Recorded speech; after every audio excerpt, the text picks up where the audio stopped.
All right, we have a pretty full agenda today, and I thought that, hey, Gianna, do you want to share a little bit about what we're going to be doing on November 2nd?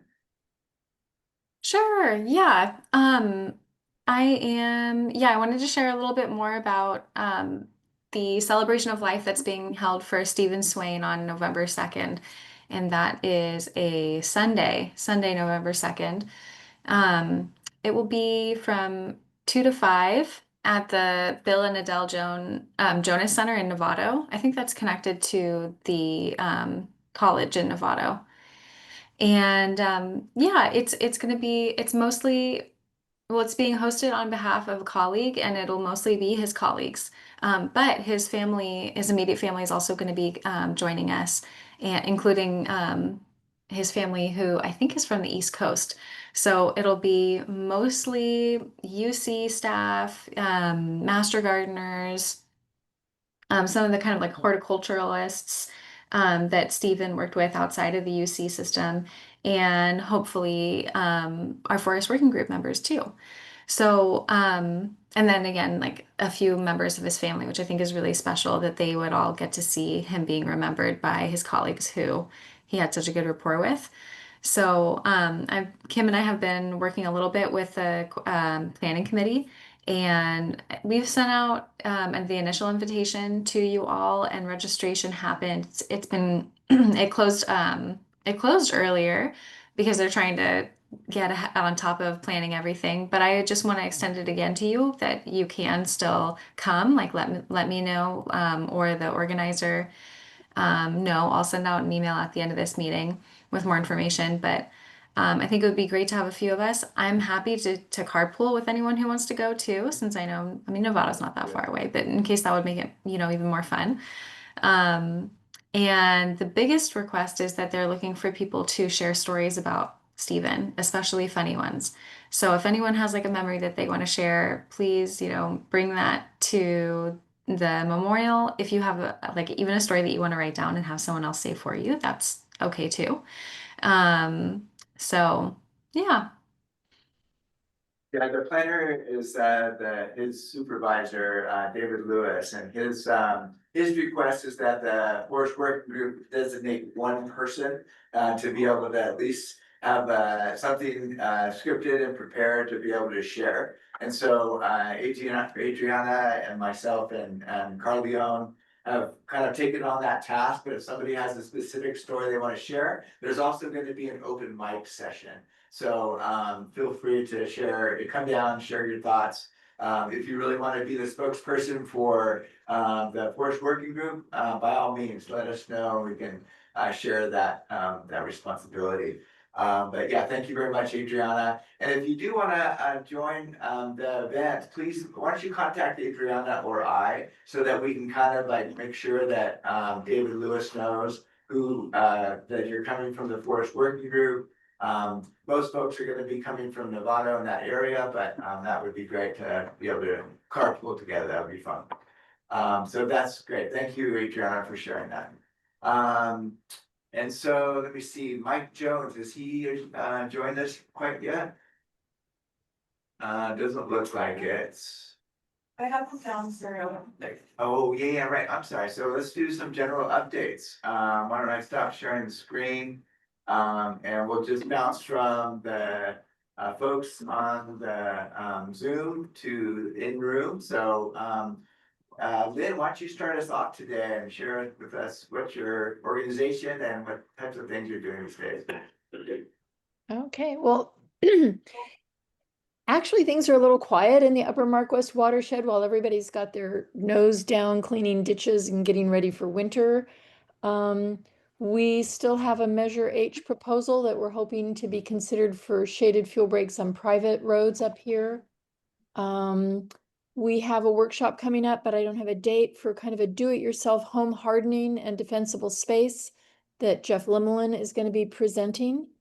And that's about it. Betty, I think I saw Betty in the crowd, and she might have something else to add about the watershed.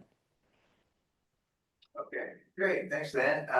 could you introduce yourself and share what organization you work with? Yeah, my name is Bianca Vargas. I work for Sonoma Land Trust as a stewardship technician. Nice. I just have a couple updates, like we have prescribers, currently at our whole mountain reserve in the coast, led by CAL FIRE. Currently there's, crews out there making fire line, this week. And we may trap some bears in our property to kind of, help with, the North Bay Bear Collaborative research, that may happen in about a month, so. Which property? Mockingbird and Lagos. Oh, very nice. I think they're gonna trap like 6 bears. Oh, is that right? Yeah, Wow. well, sorry, 6 male bears and 6 female bears. Oh, wow. Wow, that's. Are they tagging? What are they doing? They're gonna, yeah, they're just gonna tag, they're gonna put like a tracker on them, just to see what kind of like, where their den is and like where they're roaming around in that area. That's fantastic, great. And when can we get the download on what you learned from that? Once they're finally got the tracking done. Sounds good. We do have on the agenda down the road a chance to talk about wildlife and forest management. So that would be great to have a presentation, even if it's just describing what you're hoping to achieve with that particular study. But thank you very much. Appreciate that. Let's go to Jason Mills. You want to share what you're up to? Sure, yeah, changing of the seasons. We've wrapped up our big invasive plant control project up on the ridge there, the Mayacamas. We got about 500 pounds of star thistle contained, which equates to, millions of seeds from spreading all over. And then we also have got our trees to survive on our mitigation project, so we very much welcome the rain there. And then I've got a bunch of educational things in the mix. I'm going to be leading a class for Santa Rosa JC next week on defensible space and firewise landscaping with an emphasis on habitat and native plants through their adult education program. And boy, there's lots more in the works, but I think I'll big broom project mounting up. We are getting ready for this one. It's going to be 20 acres up on Mill Creek. So that's going to keep us busy because we're manually pulling it all. And then we're going to come back and propane torch 20 acres of seedlings in the spring. So I don't know if propane torching on that scale, and I'm looking forward to seeing the results. And we're just super excited about it. So That's great. yeah, thank you. That's a lot of barbecues. Yeah, we'll be roasting a lot of broom seedlings. Yep. Yeah, exactly. Nut crackle All pie. right, good. Thank you, Jason. Appreciate it. What was your name? I'm Faith. Okay, hi. Faith. I'm a Grizzly Corps fellow, just started with Sonoma Ecology Center. Oh, So I work fantastic. closely with Bryn. Okay, great. And I'm mostly working on fire resilient landscaping and stuff in the springs, in Sonoma Valley. So I'm just looking forward to hearing from you today. Fantastic. Thank you. Thanks for joining us. All right, let's go to Bryn. Morning, everybody. On SEC's end, on the planning side, we're still waiting to hear back on a few grant applications, including the Coastal Conservancy gully stuffing one that we talked about at the last meeting. Speaking of grant applications, we still have that grant information sharing spreadsheet available to you all if you are interested and willing to put in some information about your organization's plans for some of the big upcoming grants that are coming up, like the CAL FIRE proposals coming up this fall and any WCB or Coastal Conservancy grants. As a reminder, we're hoping that this spreadsheet can be a way for people to know when to link up on forces to combine for grant applications and also avoid duplicating work, like I think we've seen with the CAL FIRE prevention proposal, for example, this summer. So I'll put that link in chat right after I finish this up. And thank you, Adriana, for putting in so much good information earlier today. Couple other more topical things on our end. We are getting in the swing of planning a prescribed burn on the Van Hoosier Wildflower Preserve next fall. This has been a long time in the making. We finally have funding and looking forward to coordinating with our partners at Fire Forward, possibly, and Sonoma Valley Fire District to figure out how that's going to run. And finally, we have been in conversations with Joe Nordlinger over at Napa Firewise about expanding some of their enhanced resilience site work onto sites in the Napa-Sonoma border. We're starting with work at Bartholomew Park, and I'm really excited to see how Joe's model might apply in our area, to see how it might open up some new partnerships and funding for resilience work in the Sonoma Valley region. So happy to share back more once I know more. Thanks. Thank you, Brad, appreciate that. And Patty, would you like to share your update? Sure, I'm Patty Aaron. I'm Community Engagement Specialist with the Sonoma RCD. In our forestry group, it's really MPFIP all the time. Doing site visits for the people who received awards from this last application period. And we're also starting to plan for the January opening of the applications. We're gonna have application clinics, 2 application clinics. To really help people be able to do that properly first time out. So we're just starting to plan that sort of thing too. And I just also want to mention, the Good Fire Alliance, we have a survey out right now that I just sent it again today, and it should pop up on the listserv tomorrow. For proposed topics for workshops and trainings. So anybody spread the word. We have 57 responses so far, which I think is really good, but I would like more to find out what people really want. So that's it for me. Thank you. Good, thank you. All right. Thanks, Patty. And how about Jill Butler? Would you like to share an update?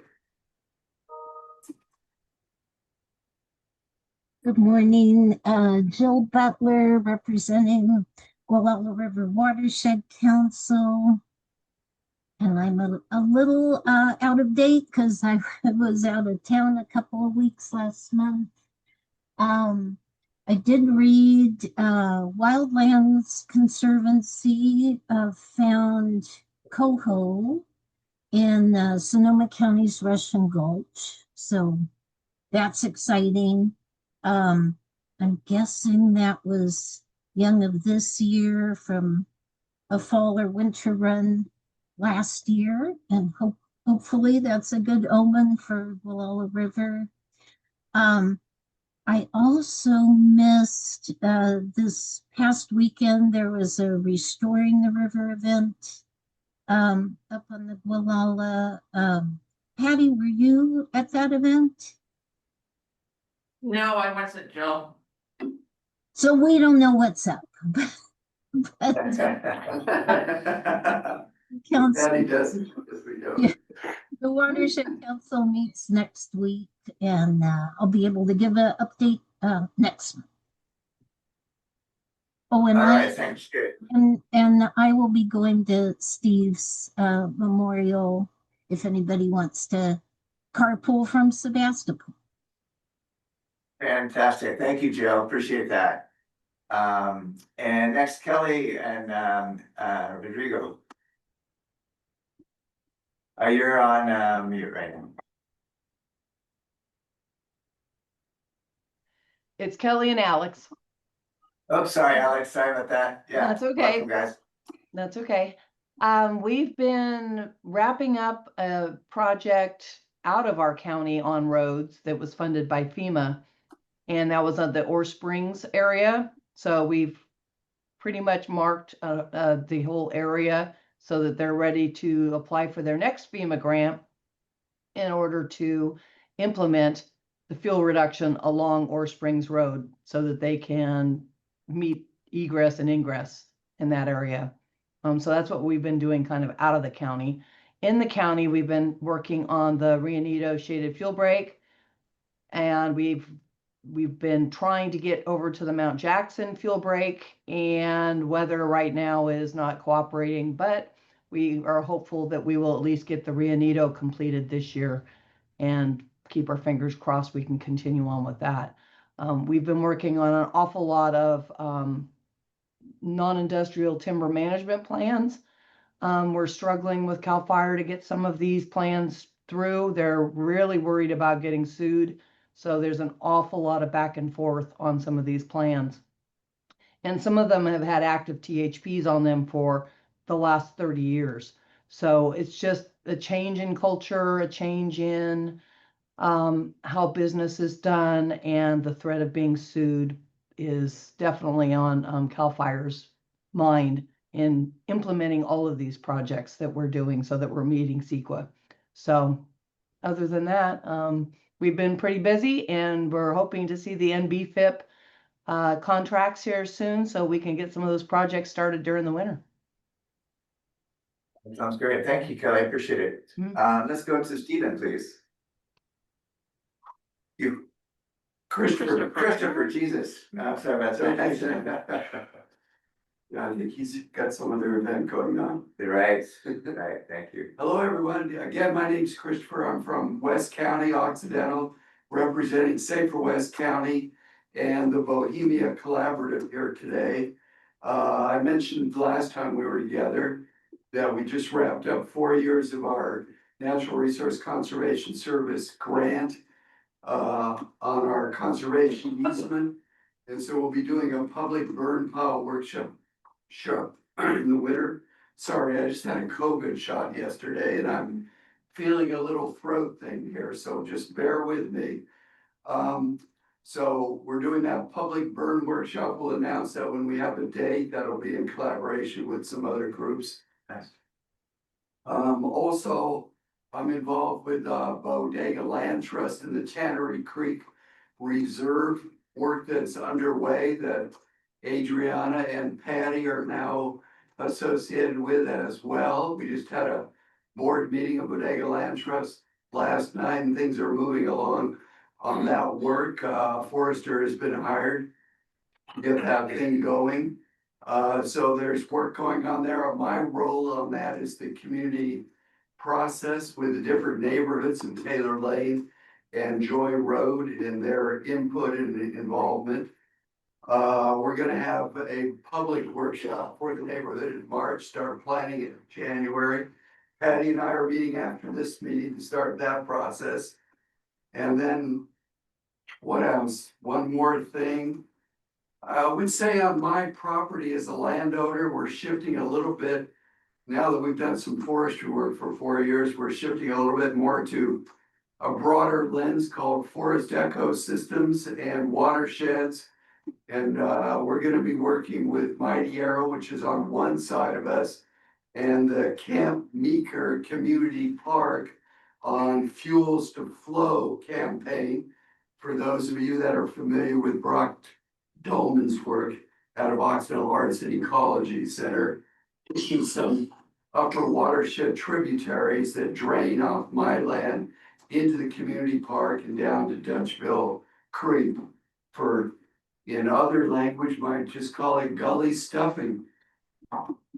Enough for me. All right, thank you, Christopher. I appreciate it. Let's go to Eric Shoes, please.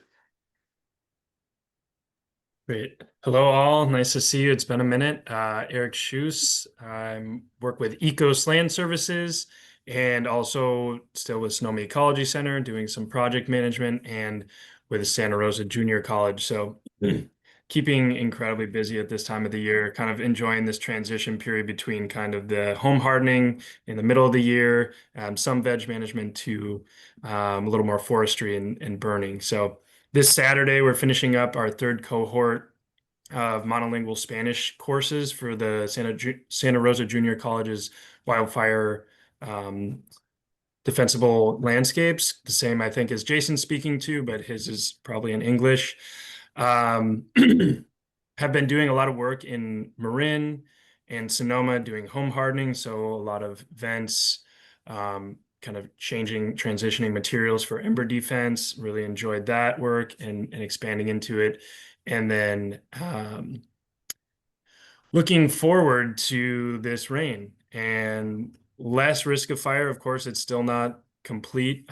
We still need a bit more rain, but looking forward to pulling some broom. I know maybe that's a little weird thing to say, but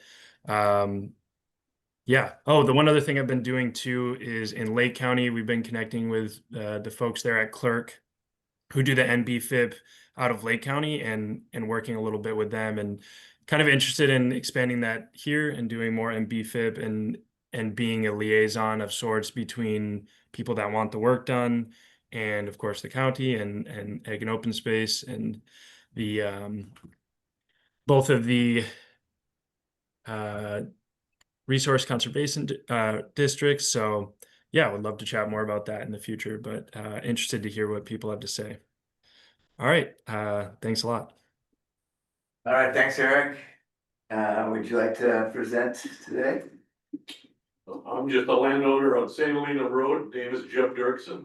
My wife is and I are interested in mapping and LiDAR, so that's why we're here. Fantastic. And Jim hosted us at his ranch about 3 weeks ago, a month ago. And we just had a lovely time out there. We had a good group of folks that were both landowners as well as regular members of the Forest Conservation Working Group. And it was just a lovely day. So thank you both for hosting us. Pleasure was all ours. That's great. All right, let's go to the screen again. And Fred Ufrat, please. Hello all. Happy to be here, however virtual it may be. And first off, I'd like to thank Jim for hosting a fabulous picnic out at his place, and we couldn't have done it without him. And LandPaths for working with us on that.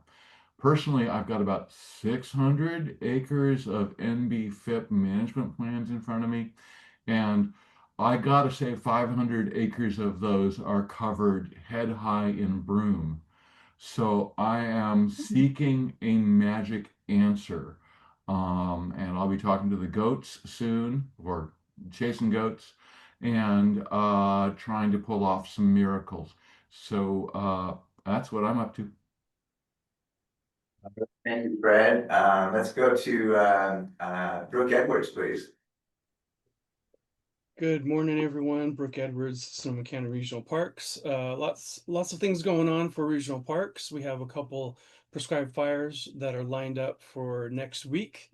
Next Wednesday, we're going to be doing a prescribed burn over at our Sonoma Valley Regional Park, about 12 acres over there, grassland understory underneath the oaks. And then next Friday, we're going to do about 80 acres of prescribed burned over at our Tole Ranch.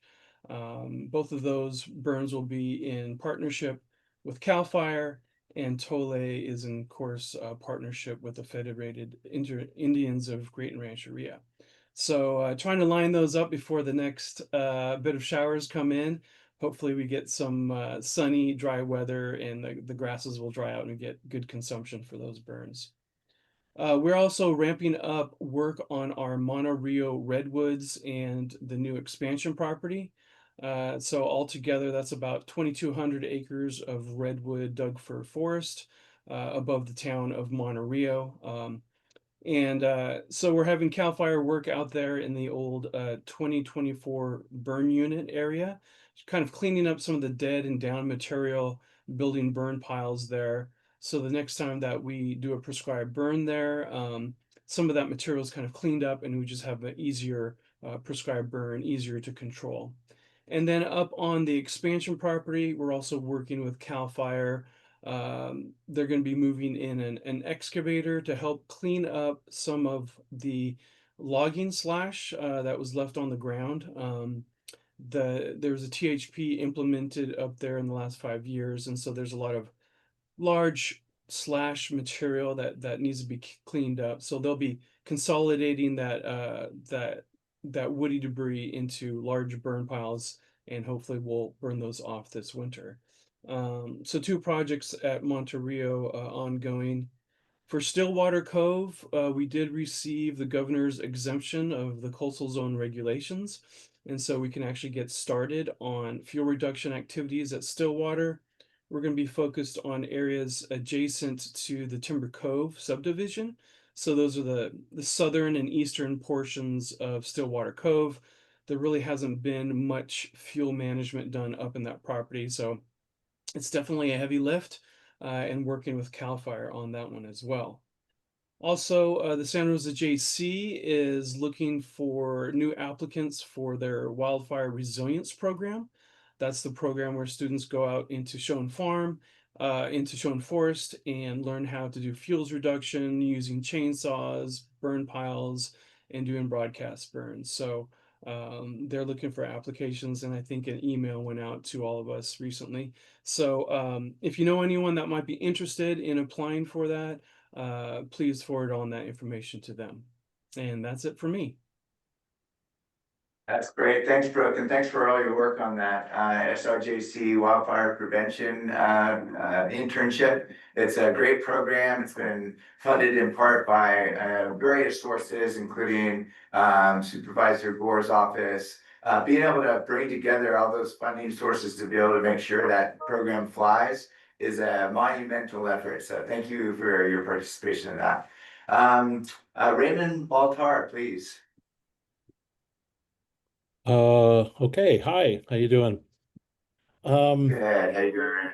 Yeah, so there's a few things we're working on. We're now through the permitting process with our pyrolysis system at Napa Recycling. We're just waiting now for the Bay Area District to issue a permit to operate, which will be a permanent operational permit. So we'll be making biochar hopefully in the next month or so there. So that's exciting after 4 years. We are in talks with the Marin Biomass Group and the Water District in Novato on doing a similar project there. So we're in the process of kind of coming up with a quote for a feasibility study there. I'm going to be bringing in a guy named Tom Miles, who's a well-known biochar and biochar technology guy. We are finally at the planting stage of our school greening project in Pittsburgh. So we're going to be planting 40 shade trees at a underserved elementary school there and building an outdoor classroom. So we're very excited about finally planting next Tuesday. And then next Tuesday also is the event Tamara Costa is hosting in Pengrove for National Forest Products Week. So if anybody isn't signed up for that, it should be pretty interesting looking at mass timber, and we'll be tabling there as well. So that's it. You guys are right on key. I mean, Brooke sharing the SRJC class that was on our agenda this year, and then Raymond sharing about the National Forest Products meeting. There is actually a webinar on Monday. If you guys want to join that, if you need any more information, I can send it out.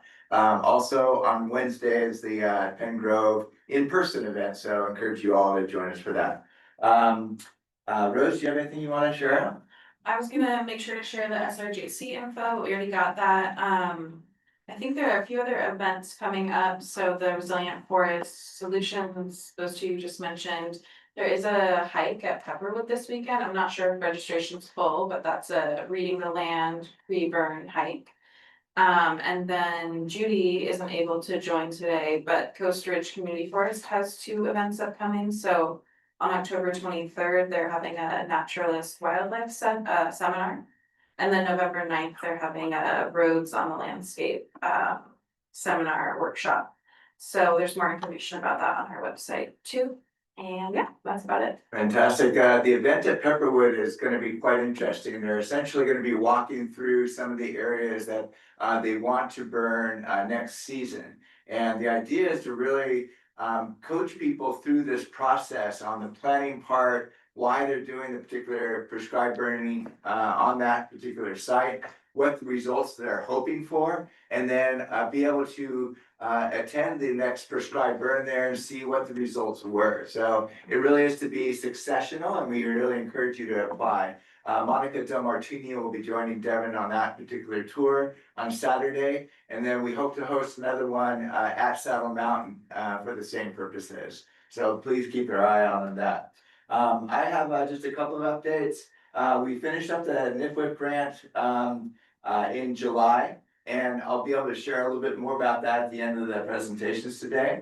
And then we've been working quite a bit on the north side Russian River Shaded Fuel Break project that Kelly has talked about. We have just about 75% of that 13-mile shaded fuel break completed. The one at Gurnwood is completed. Just about most of Rio Nito is completed. And then finally we'll start on Mount Jackson as soon as it dries out here. And then finally, I wanted to share that Chief Nichols and I worked with Topo Collective to do a video on what was the purpose of the north side shaded fuel break project.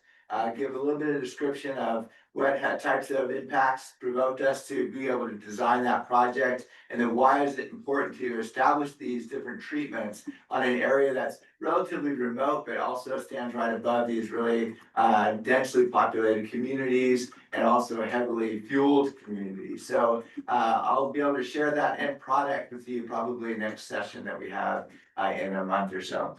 So that's moving along pretty well. So that's all our updates. I do want to welcome Mike Jones from UC Cooperative Extension. He's going to share a little bit about the different types of field apps that people can use for mapping of different projects and types of pros and cons for that. Mike, do you have anything you want to put up on the screen, or just want to talk through that? I know that there was interest in CalTopo, so Yeah. if you can just pull up the web browser and then type caltopo.com. And then I'll co-opt your computer for a second, right? Yeah. But I don't need that for the whole time either. Good morning, thanks to all. I'm gonna talk about, we teach in Cooperative Extension, we have this Forestry workshop series. And basically what we do is we help landowners work through the California Cooperative Forest Management Plan. And part of that is we teach basic mapping, because mapping is really important to communicate with your professional or to just understand your property better. So I guess what I'm curious, there's a lot of folks in different spaces in this room, is what mapping tools do people use or have to use? I use like field maps and then Okay, and like the GIS Pro, yeah, as well as like RGIS online. yeah, but that's definitely more like professional, right? Like you pay for services. Benza has been a popular one for our staff. Yeah, what else? Anybody else use anything else? Cal Flora. Cal Fire. Oh, sorry. Go ahead, Jason. Cal Flora, we love to use to track our vegetation management work, and then good old Google Earth Pro has been helpful for us. Yeah. Yeah, that's a good one. Google Earth that's a good suite of tools in Google. Yeah, I'm just curious because, oh, go ahead. Oh, no, I was just going to echo, yeah, Google Earth, we've been using that for some of our prescribed burn planning, of course, because you can see it in 3D. And so you can kind of look at all aspects of maybe a burn unit virtually. And then the other one that I've been using a lot lately is, I think it's the Cal Trees viewer or the Cal Fire viewer. It's to view THP information, but it also has great stream classification. It has a roads layer. You can look at where old or active THPs or historical THPs are. There's a lot of layers in that online mapping that I have found useful. Yeah, the GIS clearinghouse that Cal Fire maintains with a lot of good free data layers for download. Looks like Yeah. Lynn. Oh, Lynn? I'm really impressed with all of these things that all of you use. I just want to present the Luddite landowner version. I struggle to use Avenza. I appreciate I've gotten help on that in the past, but I really struggle with it. And I use, when I'm walking around my property and want to know, am I on my property or off my property? I use Onyx Hunt. And I also use Onyx Hunt because you can find out the landowners whose property you're on and mailing addresses for them. Yeah, Onyx is really good. I like Onyx a lot for exactly what you said, Lynn. If I don't know where I am, you pay for the basic subscription and it gives you contact and landowner information. So it's very useful when you're trying to figure out, am I still on my property, or, if you're doing research, is this public space or private property? So Onyx is great. They now have a new package. If you're interested, if you subscribe to the Elite package, they now have LiDAR data as one of their layers. So they are continually adding good base layer data that helps. It's really designed for recreation hunting, but boy, it helps you kind of inform you of where the sites you're in. And then now added tools so you can start collecting data and offline maps. So it's a pretty useful app.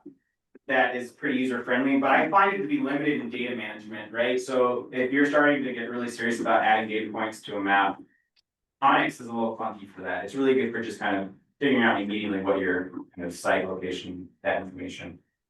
We've decided Avenza is the main tool that we use in forestry and natural resources. It's free. It has limitations, but any geocaching app, which is essentially what Avenza was designed for, was just like a geocache app on your phone, works well. I use Pocket Earth a lot. There's Gaia, there's all kinds out there. I use Pocket Earth because I can download an entire statewide offline map of topography for California. So that anywhere I want to add a data point, I can just open up Pocket Earth and it has a map that I can add data to. Where Avenza is restricted really to the base map you've already created and put into the app. Of course, they now have a beta base map that you can use that has as much data as you want to store, but again, you have to pick sections to download for offline use, so it's still limited if you're in areas where you don't have service or connectivity. For Pocket Earth, I can be in a remote area with no service and still open up my map and add data to it. And so that's, for me, is a really useful tool when I'm just randomly doing like surveys and stuff like that. So Avenza is what we teach for landowners because it's kind of what most of the professionals use. As far as if you're going to work with a forester on a management plan, if you're doing burns, a burn boss will use that. More and more we're seeing CAL FIRE and other agencies starting to use field maps, which is a really, really powerful tool and really good for data management because, you know, auto syncs, auto loads the data so that everyone with sharing that in that interface and using those maps, they sync. And so the data is very quickly uploaded and shared. The problem is that that's an expensive service that you're paying for and also technically more advanced than just basic kind of mapping practices. So we really focus on Avenza, and one reason is it's free. You know, there's you can start an account, download the app. Of course, with the free version, you can only have 3 active maps at a time. But with an online account, you can store as many maps in your account as you want, and you just activate the 3 that you're using at that time. So that's not much of a limitation there.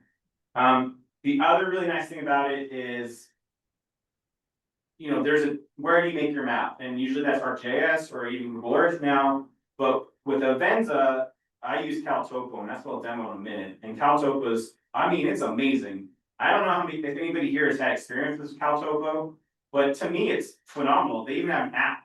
Like, you can do everything you want in CalTopo. It's free. You can pay for a subscription, but we'll demo it real quick because you can make maps with a lot of data publicly available that you can then import into your phone and add data layers to. But the other good thing about Avenza is that you can import, export data, right? So every map, you think about just the construct, it's a base map, some image, and then you add layers to it, which are your data points. These layers are little packages that you can export and import to share with different people. Avenza, the free version, allows you to export data as a KMZ or a KML. So that means you can import those data into Google products, so Google Earth. It allows you to do it as like a CVS file, so just the data file. And the for-profit, the paid for subscription allows you to actually export and import shape files. So that means you can create data in Avenza and then put it into ArcGIS and manipulate it. But with the ability to save as KMZ, KML, or it also does GPXs, which is for handheld GPS devices. But with that ability, you can take data that you create on your map in Avenza on your phone, export it into Google Earth, or take CalTopo, manipulate it, or add data to it, and put it back in. So it's very streamlined in how you can access and use those data, right? You can manipulate on your phone, work on a desktop, put it back in your phone, share it. You can like very easily collect and disperse those data to folks that you need to communicate that information to. So it's very versatile. Avenza's done a really good job making that a very accessible and versatile tool for professionals and landowner, alike. So there's the free, there's a recreation version, and there's a pro version. And it's not too expensive. So there's options there. But let's do the CalTopo. Anybody have any questions about that? There's some questions, comments from the chat. Yeah, I was looking at those, nothing, they were all being answered by Adriana. Thank you, Adriana. Okay. What else is there? Okay, yeah, let's pull up CalTopo. I don't know, has anybody used CalTopo to make a map? No, I just. Oh, man, Yeah. that's exciting. I thought this was a secret that I thought was a secret that everybody already knew about. But, CalTopo, I don't understand how this is free. This is a pretty amazing product. So basically, thank you for letting me use your clear. So basically what you get is it's a website, caltopo.com. They also, like I said, they have an app that you can put on your phone. And basically what this is a map building tool. So you start, like I said, you have layers. You have your base, and then you can add data to it. Sorry, the mouse is lagging. So you start with your. Hold on, sorry guys. Okay, so you start with your base. And there's a lot of data there, and then you can add stuff to it. So I like to just start, first of all, we can have it go to us.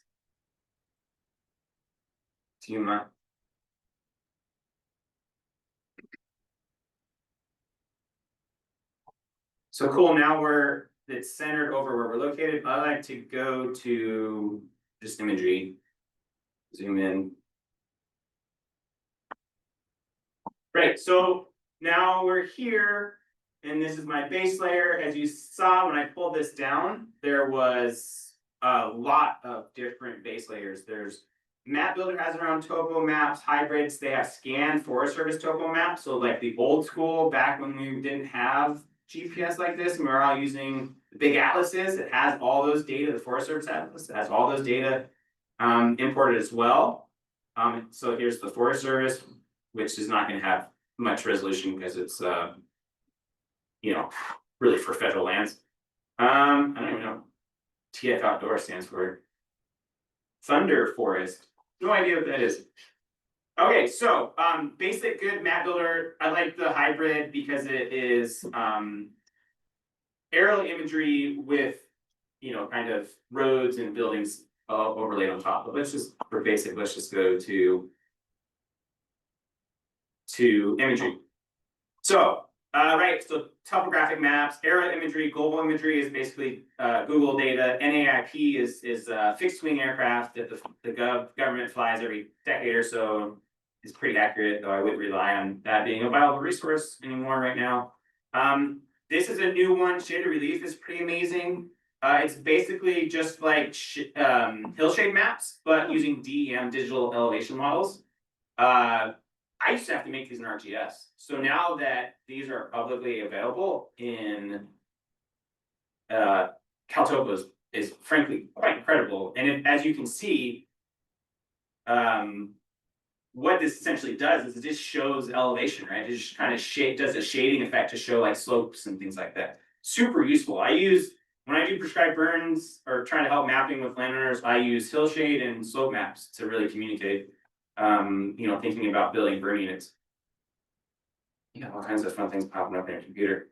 All right, the other, let's see, just other stuff. I think you need to explore this. There's lots of things. If you buy it, you can pay for subscription. If you pay for the pro subscription, you can get Sentinel data, which is it's like the European equivalent of Landsat.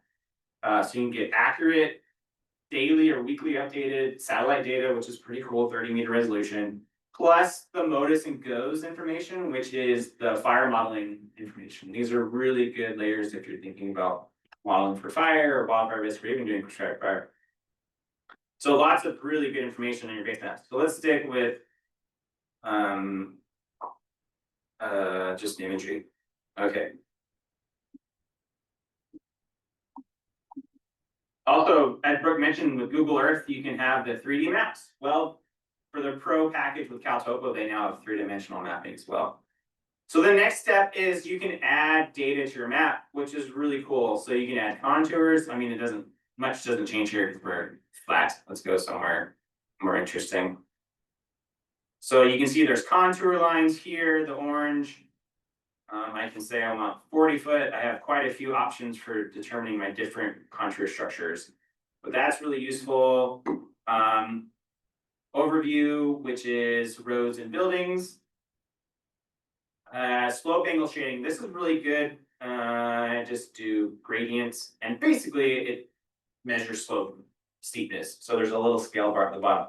I mean, these are all things that you used to have to go into ArcGIS and make manually. Now, I mean, as the technology gets better, all these resources, I mean, it just makes map making so much easier. So I'm not gonna go through all of these. I mean, there's a fire history map, there's current fire history, there's sun exposure. I mean, this is pretty, wow, they have parcel data. I saw that. They have parcel data now as well. So for those who are using Onyx, you can now create a map with parcel data built into it through Caltopo. All right, so we'll just zoom in. So what the next really, I think, most valuable thing with Caltopo is that you can now make a map. So these are the data layers we can have. You see over here on map objectives, this is importing and exporting data layers. So I can import, you know, I think it really accepts kind of whatever you want, PDFs, KMLs, KMZs, GPX, shapefiles. So you can import a lot of data into this. But for me, where it's having trouble finding us, is that us? That's not us. No, it's not. Oh well, doesn't matter.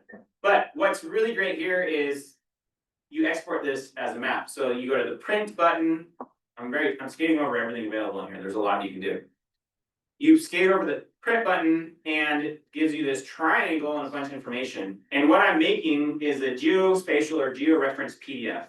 And what that means is I'm basically generating a PDF that has a coordinate system tied to it, so that when I import this into Avenza, it can then track me on the map.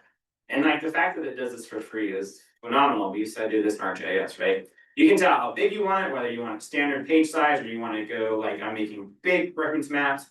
You can tell the scale, resolution, all this stuff, right? You can change the orientation of the page and you can zoom in and out. And you can also change this box. So the box is kind of what will be the printed map area. So let's try it. We're just going to make a map of this area, even though I know it's not accurate. What I will say is that you're creating an image, a map that is an image file.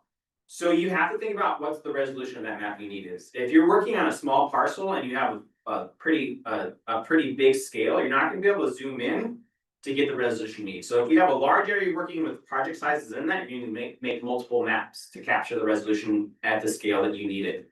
So think about that when you're making these maps. Make a big map, make smaller maps within it. You can do collections in Avenza, which kind of link them all together. So there's ways to address that. But basically, the other thing is you'll see that little note at the bottom, because this is Google imagery, they don't keep resolution. If you zoom in a lot online on the platform, it creates high resolution images. But when you try to export those in a map, because it's paid for, you know, it's for profit imagery, they don't give you that same resolution. So you can't like zoom super in and like stop people. It won't give you that kind of resolution.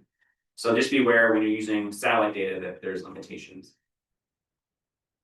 Okay, there we go. So you can manipulate all this stuff, but here's the fun part: generate PDF.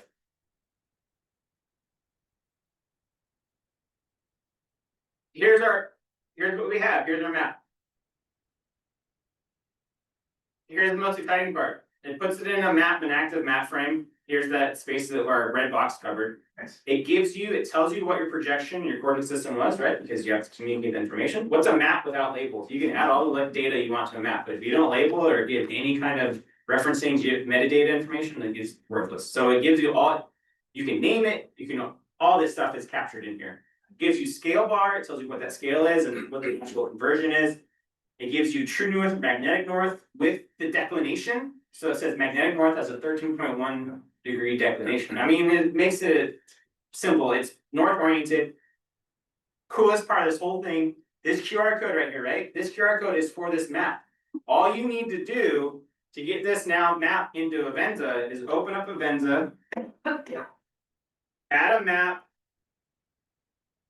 click in the upper right corner, there's a QR code symbol. Scan this QR code, just literally hold the scanner up to your phone. And now this map that I just made is in my phone.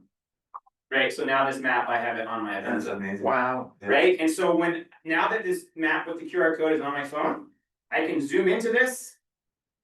And sometimes it works, sometimes it doesn't. You have to be in service. It's not a fully contained QR code. It still needs, it's just a link basically. Now somebody else can like literally scan this QR code and get it on their phone, or I can share it with them, like through AirDrop. So that's to me is the most amazing and valuable thing about CalTopo is it allows you to create these maps pretty quickly and then to share them very, very easily. I recommend everybody play around with it. With the layers they're including now, it basically for most of the work that we're doing, except for really significant data analyses or data management, you can do everything in CalTopo and Avenza or whatever your preferred platform is. Fantastic, thank you. Appreciate that, Mike. That was really, really useful. Yeah. How about any questions from the room and then on the screen? Any questions in the room? That was really good. How about on the screen? Why don't we stop sharing, Rose, if you don't mind? Does anybody have any questions from the? Go ahead, Adriana. Yeah, I don't know, Mike, if you have time to demonstrate drawing a polygon, just kind of showing what that would be like for users. You tell me. We have like 3 minutes or 2 minutes before we need to go on to our next speaker. So he's got a time limitation as well. So can you do it in 2 minutes, Mike? Oh yeah, share the screen. I'll just show you how to get there. I can do that. I don't know making you share. Yeah, Adriana, you go back to your main map page. And then on that map objectives, there's the add button. And that's all your tools. So you can either import layers, you can then edit layers that you import. So they're not just fixed, you can actually manipulate them, but you can also draw in CalTopo. It's just like Avenza that asks for the same kind of information. Where your map is centered is where you drop the data point. You can draw polygons. But yeah, this is a very versatile tool. You can import data, add to this map, export that map with those layers, or you can manipulate the layers, import them separately. So add the base map and import the layers as separate files into Avenza so you can have those active layers as well. So I would say play around with this because it's really, really, it's super useful. And the fact that it's free, that's the good part, right? It's accessible to anyone who wants to really make maps. Yeah, that's awesome. Good stuff. Okay, thanks, Tom. Can I ask a quick question? Yeah, I've got a quick one for you. You know, what's interesting to me is we're all kind of trapped in our own little maps. How now sharing this map to the public at large, right? And so people can see where work is being done, keeping track records of where, you know, vegetation management or fuel reduction projects have been done. How about like programs that are good, user friendly for sharing that sort of information? What thoughts on that? That's where we see field maps, ArcGIS, Esri products coming into play. Field maps is just a really amazing tool. It's kind of a mix of their Survey 123 tool and building a base map like a ArcGIS online map. Again, the people managing those data have to have subscriptions and there's expenses tied to that. But you can build a map in field maps and share that widely and have people collecting those data. When you set the system up, it can automatically sync and share that data to one central storage location that everyone can access. So that's kind of, I think, the tool that we really use for when we want to share data widely. And that's how we can build story maps and things like that, is by collecting data through those tools that sync better, right? Avenza, you can share data very easily, but it's like you have to export it and email it, whereas field maps and Esri products auto sync to the cloud and are much more rapidly shared and can be integrated into different products. Gotcha. Thank you. All right. Great. Thanks, Mike. We appreciate it. All right. Well, thanks, Mike, for sharing that. Those were really good tools for folks who are working in the fields. And Mark Tuckman is here to join us today to speak about some of the powerful data layers that are available through the LiDAR and Veg map that people often have been using. Mark, welcome aboard. Thanks, Kim. Thanks. Nice to see everybody. I wish I could be there. I have this thing at 12:30, so I couldn't go into town. But Yeah, I'm excited to give folks an update here. So I'm going to share my screen. So hopefully you guys can see that. And so just a little background on Mark. If those who don't know him, he is founder of the Tuckman Geospatial. And Mark was one of the first to help us to develop the LiDAR vegetation map that the county has been using since 2013. And so what we wanted to share with you today was just a sense of what we're doing with the update. So the data that was shot in 2013 obviously did not show any of the burns that happened over the last decade. So this is really a valuable time to be able to capture the data that was flown by NASA and be able to share that information, what we're able to do with it. It's really been phenomenal the amount of data that there is available, but understanding how it can be used in your work is really part of this presentation. So go ahead, Mark. Yeah, thanks, Kim. And yeah, so I'm actually, our offices over in Forestville. We're we're local. We've been around for quite a few years in Sonoma County. We're really interested in, all the mapping for Sonoma County. So I'll talk first about the LiDAR data. As Kim said, so we updated, thanks to a bunch of funders, updated the LiDAR point cloud, which the new point cloud was collected in the fall of 2022. So I guess that's not so new anymore. The old one that folks have been working with for the last decade was collected in 2013. So all of the new LiDAR data is available now, and it includes all these things that are listed here, like a bunch of topographic derivatives like the hillshade, which I'm sure you all use, the canopy height model, canopy cover, and that data is available. Hold on, I'm going to try to, okay.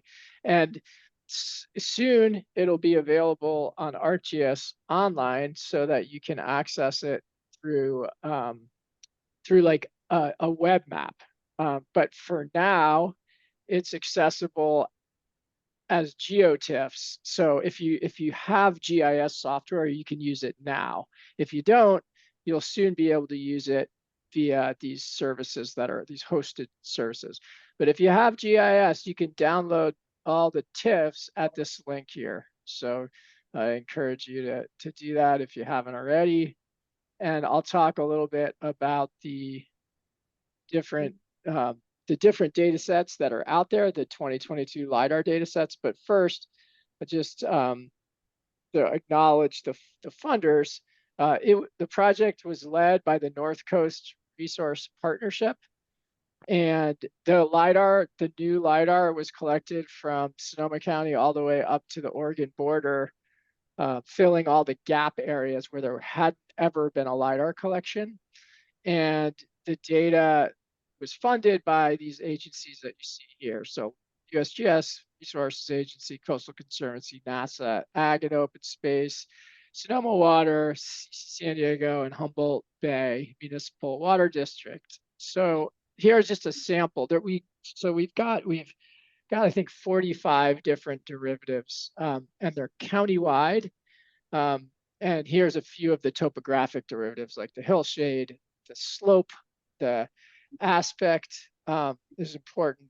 Those are great data sets to have access to. And then this is a new one, the geomorphons, which is like slope position. Think of it like slope position. So if you want to like an idea of where all the ridge tops are, this geomorphons data set will give you a pretty good approximation of that.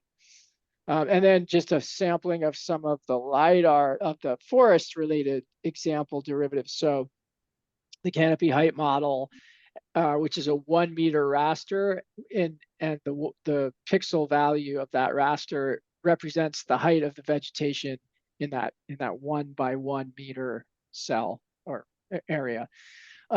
Canopy cover is the percent cover of LiDAR returns over 2 meters. Again, that's a 1 meter resolution raster. And then the bottom are some of the lower resolution forest data sets. So on the bottom right, the ladder fuels, which is a 10-meter raster, and it provides information on the density of vegetation between 1 and 4 meters above the ground. And then on the bottom left is the 75th percentile height, which is one of like many height metrics that people use when they're like trying to model or predict like timber volumes or like basal areas and things like that. So again, this is just to give you a quick overview of some of the stuff that of the many LiDAR derivatives that are now available from 2022. And now I'll just quickly switch to the update to the fine scale vegetation map. So we will use the new LiDAR and new imagery. We're actually going to use 2024 imagery to update the vegetation map. So the original fine scale map represents ground conditions in 2013, and the new one will represent ground conditions in 2024. Those specs won't change. So it'll still be the same minimum mapping unit, still be the same classification, which is the National Vegetation Classification or the Manual of California Vegetation. Generally mapping to the alliance level and sometimes to the group level, or for like herbaceous communities to the even to the macro group level.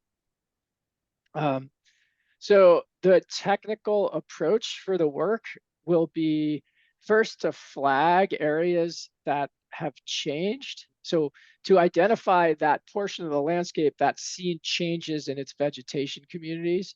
And we'll use fire perimeters, burn severity data.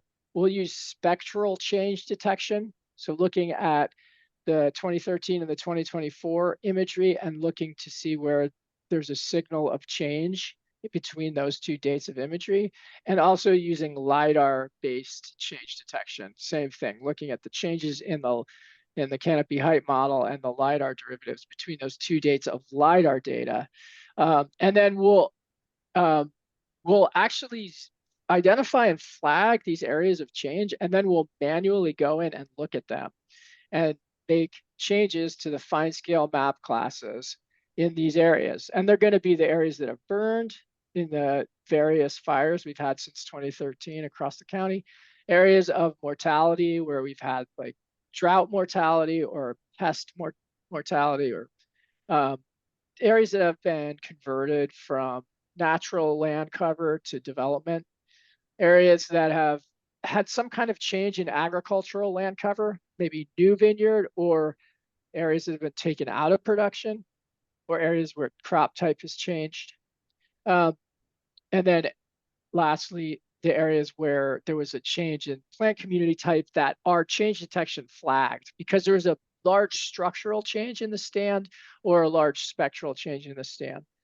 And then the last part of this update will be to update the other attributes in the veg map that aren't vegetation type. So some of you, if you've worked with the fine scale map, there's lots of attributes in there about vegetation structure, vegetation height, vegetation canopy cover. There's information about impervious cover and other attribution as well. And so we're going to update all of those other attributes using the new LiDAR data. We'll also keep much of the original attribution in the map, so we have kind of both. We can compare for a stand of vegetation what its structure was in 2013 versus what its structure is in 2022.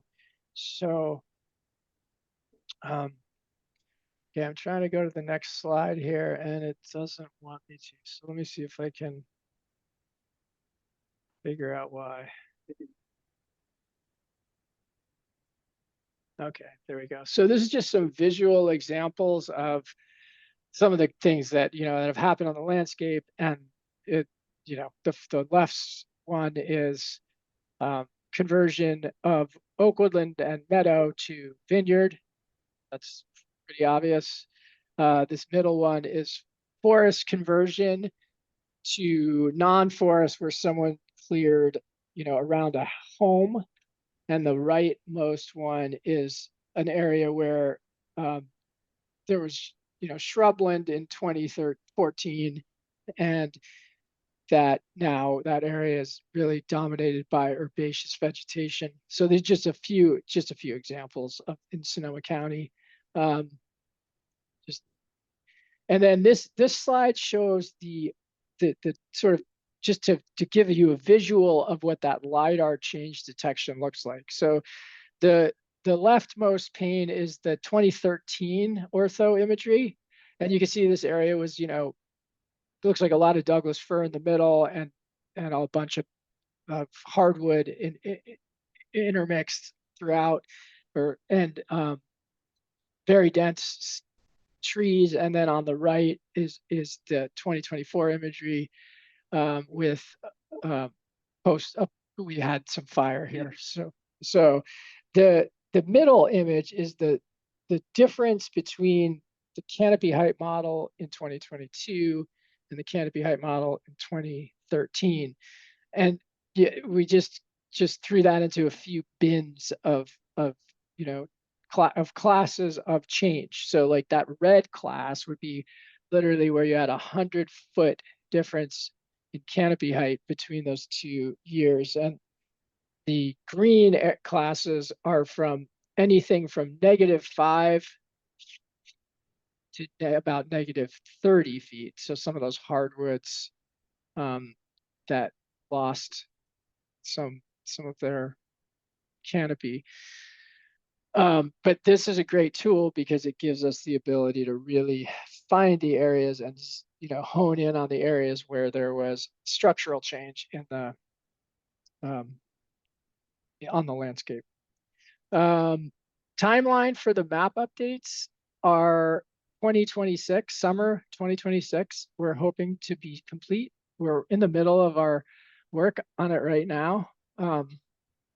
And I think I'm at overtime, but I'm going to quickly talk about another exciting data set that is going to be coming in the winter of 2025 or early 2026, which is a LiDAR derived hydrography, which is also known as 3DHP. This is the new essentially the replacement of the NHD. And because the data will be derived from LiDAR for the first time in Sonoma County, or the NHD will be derived from LiDAR for the first time in Sonoma County, we will have really, really accurate flow lines or stream center lines. You can see them in the right to the right there. Yeah, and it's really, this data will be super useful for modeling, for hydrologic modeling and hydraulic modeling, and things like flood inundation modeling and dam failure inundation modeling, and sort of all manner of hydrologic and stream related work. The attribution for this data will include flow accumulation or the upstream catchment area of the reach. So that's really useful information. This was funded, this work was really cool the way it came together. It was led by Solano County, and they kind of reached out and created this group that included Sonoma County, Marin, Napa, and parts of Mendocino County, even tiny parts of Yolo and Sacramento County. And the ag and open space and the Sonoma Water and Permit Sonoma were like really great about seeing the value in getting this data. So I think this is a great improvement in data for the region. Kim, I think I went over, but there you You're have it. doing good. All right. Let's go ahead and open it up to questions right now. Is there anybody in the room that has any questions about the work that Mark's doing? Okay, do you want to stop sharing, so we can see folks on the Zoom? Yeah, sure. 1 second. Thanks, Mark, really appreciate it.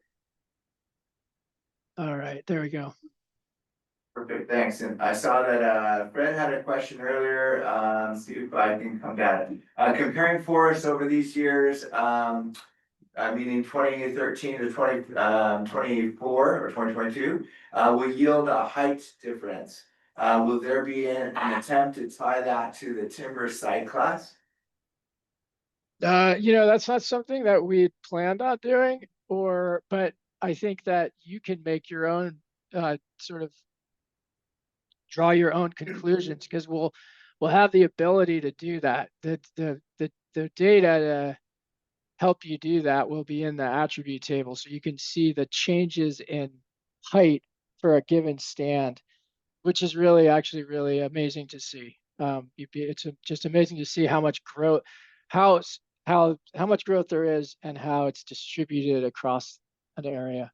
The growth is distributed across an area. So no, we won't have any explicit information about site class, but we'll have the data to determine the change of height in the stand. I have another question. Go ahead. Oh, sorry, that was me. I had another question, but Kim, you go ahead. I was just gonna say with the change data, I imagine a lot of these areas that have been impacted by fire are gonna see species composition changes. And so is that something that you'll really be able to extract from the different derivatives you're developing? Yeah, I mean, I think that it depends on the situation, Kim. It's easier when there's let's say girdle Douglas fir in a evergreen hardwood stand, and there's a type conversion from Douglas fir to evergreen hardwood.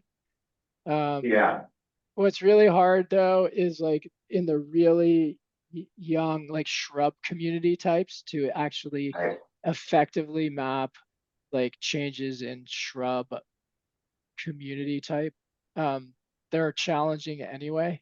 So I guess the answer Can we is just assume it? yeah, just a lot. assume that That's it's kind of what all, we're the same as it was for the most part. Yeah, that's yeah. one of the things that we do want to do in the shrub types is we're hoping that our imagery will show like the broom in bloom, and we'll be able That's to what I was gonna capture say. some areas of like French broom or broom communities that have converted from something else. So Right, that makes a lot of sense. All right, good. Go ahead, Adriana. All right. Hi, Mark. hi, Thanks so Adriana. much for Yeah, nice to presenting see you. today. Good to see you too. I really love the wildfire fuel mapper tool. I use it all the Oh, time nice. online. It's Nice. fantastic. And I had a couple questions about that. So one was, is that going to be updated with this new veg data in the coming year? It's not funded. So yeah. I think that was on the wish list, and it just, there's not funding for it specifically. But yeah, if we could do it, it's not a huge lift to do it. Okay. So we All just right. need a little funding. Yeah. That's interesting. All right. Well, yeah, I'll add that to our wish list too. Yeah, I've been tickling Mark's interest on that, Adriana, actually, as we're trying to figure out kind of a group of folks who can assess what people are currently using, from everything from the fuel mapper to the wildfire planner, resilient planner, to the what is it called, the CWPP portal. What Measure H folks are gonna use from the standpoint of trying to identify the highest priorities. And so let's circle back in about 6 months and see if we have something a little bit more definitive on that. But thanks for the input on that. Yeah, and I guess that to tag on to that, the RCD has been talking about using looking for a kind of a project planning mapping environment that is useful for us. And of course, we do all of our work in ArcGIS right now, and we can import TIFFs, like you said, Mark, like just kind of import that data right into there and do the mapping on our desktop.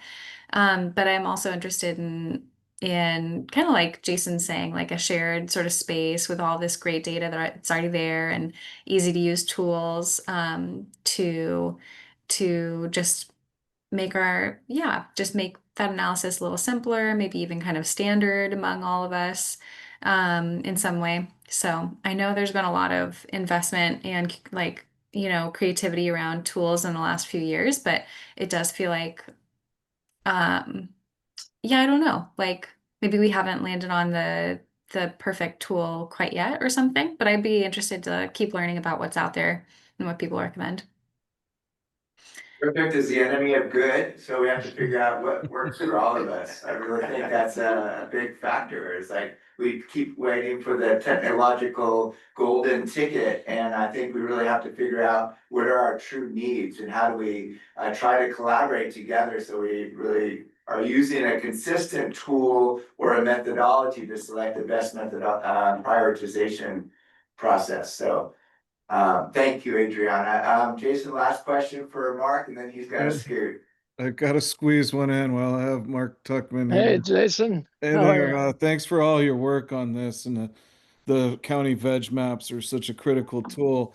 I heard someone mention in the East Bay they were trying to create alliances within grasslands. So kind Uh-huh. of like a Uh-huh. scaling Yeah, down. yeah, yeah. So my question is, you touched on it with broom, which is such a tricky one because it's exposed and then hidden in the understory of Yeah. the woodlands. Altering the vegetation, right, from the theoretical alliances we had naturally to now these new invaded communities. What are your thoughts around creating these altered alliances, or how do you integrate these introduced species with our native plant community Yeah. alliances? Yeah, that's a good question. I mean, with the tree types, it's it's all and I guess I could start by saying that the CNPS and CDFW have lots of exotic, invasive alliances. So they're actually well described in the classifications. And the woody ones, especially the trees, are easy for us to map. Like Mm. eucalyptus and Monterey pine and Monterey cypress and others, acacia, and the list goes on. And we have been mapping those types. The shrubs are harder, but some are doable, especially if we have a good signature and good phenology, good imagery that captures like flat leaf phenology or flowering plants. The challenging ones are the herbaceous ones. That's what's, really, really tough. Even like, something like conium or, you know, the that we can again capture maybe if it's at the right time of year. But the temporal variation in the herbaceous communities makes it really tough to map herbaceous types with any real reliability. And that's why, Gina, that East Bay Regional Parks really has spent a lot of money on those grassland maps. And they actually go out, Jason, and they walk and map in the field almost entirely for those efforts. So Good that's old fashioned way for yeah. herbaceous, yeah.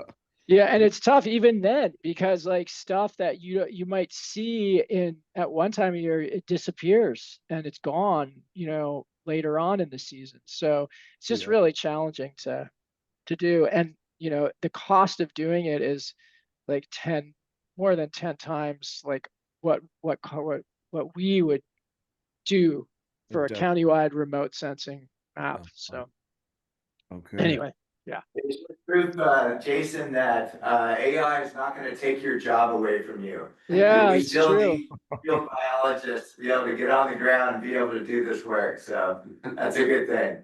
Yeah. I don't know. All I think there right. could be a Kim Batchelder bot though. Oh, he's very replaceable. Absolutely. Thank you for that, Mark. All right. Hey, Mark, thank you very much for joining us today. We really appreciate you walking us through the different advances we're making. All right, everyone have a great day. All right. Thank you. Appreciate that. All right. Going back to our agenda, if I can share our screen again to remind our facilitator. All right, we wanted to take an opportunity to hear a little bit about some fuel treatments that Jason's been involved with. Jason, you got about 15 minutes. And then instead of roadside fuels reduction projects, I'm going to share a little bit more about what we're able to accomplish with the NIFLA funding for capacity building. So let's go to Jason on the work that he's been doing on fuel treatments. Awesome, awesome. I'll touch on some roadside stuff too. So let's see, do I just hit the Sounds green good. share? Oh, here we go. PowerPoint share. Okay, play from start. You guys seeing this? Yeah, that's what's good. Thanks. Okay, great. Well, you guys know I've been advocating for sound vegetation management, which I guess could be seen as holistic vegetation management. And I firmly believe one needs to understand the vegetation in order to properly manage the vegetation. And I've been at this for some time now, about 2 decades on the groundwork. So I've learned a lot along the way. I now run Ecological Solutions as a ecologist and contractor, and just added a qualified applicator to the licenses so I can use chemicals when necessary. And I'll talk a little bit about that. Uh-oh. How do I get it to advance? Okay, just good old swipe. All right.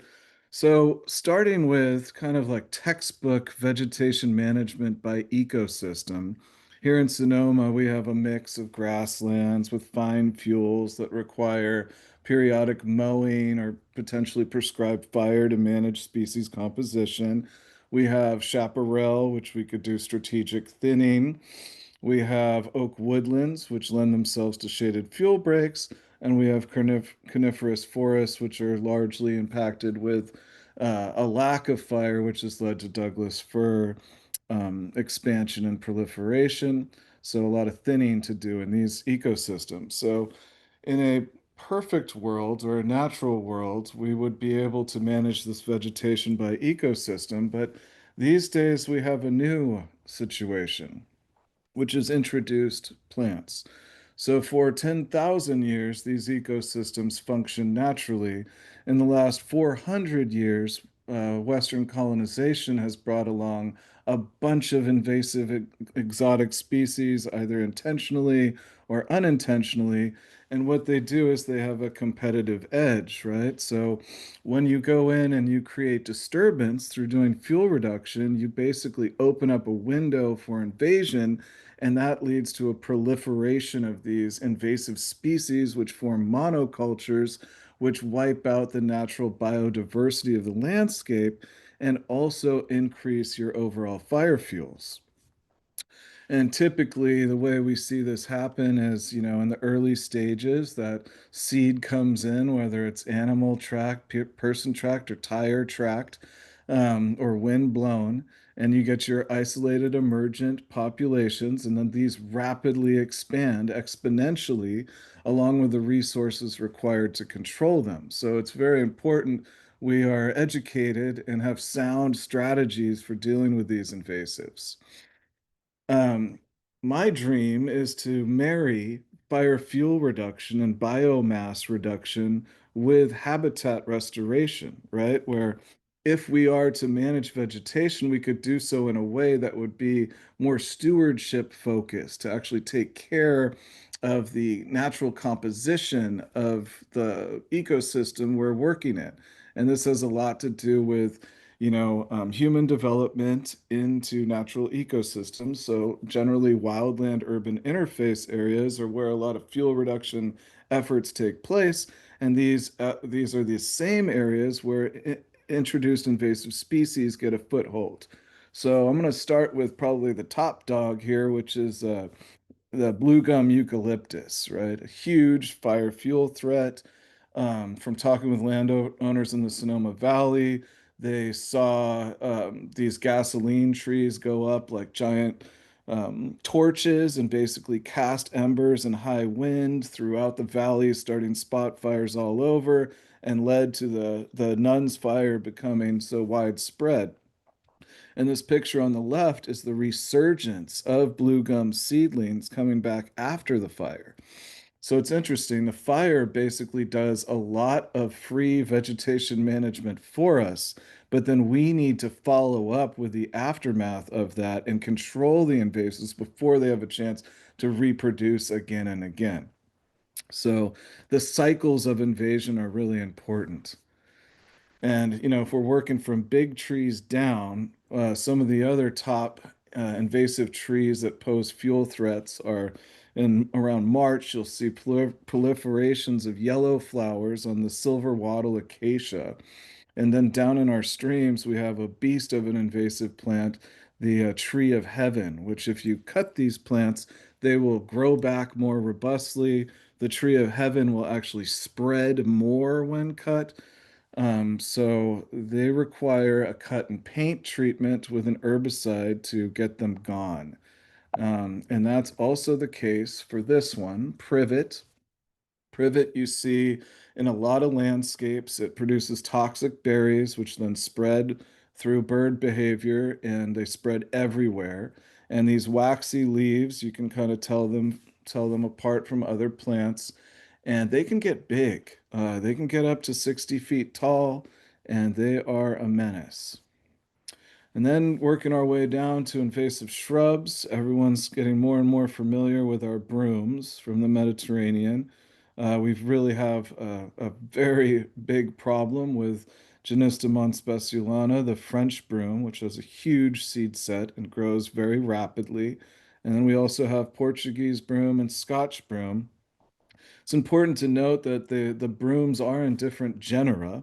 So the Genista has a much more shallow taproot and lends itself to manual removal, while the Cytistus species have much deeper taproots and are much more difficult to eradicate manually. However, they do produce less seeds, so they kind of spread and sprawl more slowly than the broom.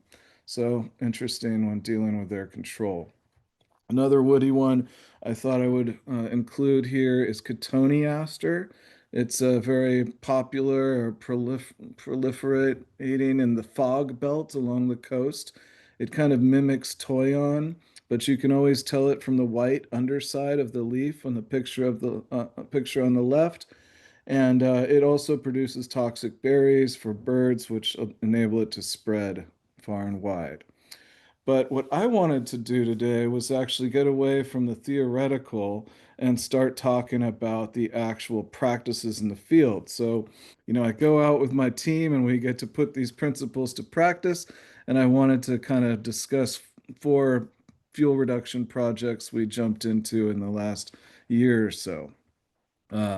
Covering all over Sonoma County, Sweetwater Springs up to the north in Healdsburg, Alpine Road down Mark West, Calistoga Road heading right towards Mark West, and then an HOA right in the heart of Santa Rosa.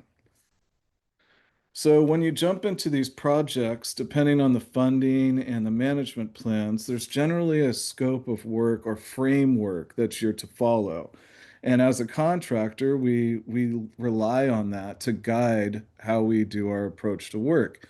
In this case, for our project up in Sweetwater Springs, we worked with the company Madronis and Ivan O'Neill, many of you know, and he did a very thorough job in assessing the property and came up with some really good general framework that's similar to what you might see in a CEQA document.